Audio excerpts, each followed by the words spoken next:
बच्चों आज हम फ्रूट्स नेम करेंगे। फ्रूट्स नेम क्या होता है आपको पता है? क्या होता है?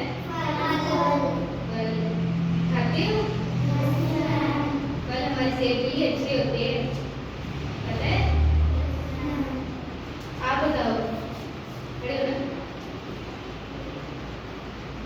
कोई एक फ्रूट का नाम बताओ।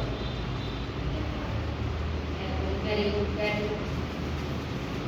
आप बताओ कोई भी एक फ्रूट का नाम, कोई भी। Very good. आप बताओ। Very good. आज हम फलों के नाम करेंगे। बनाना, बनाना को इंग्लिश में क्या कहते हैं?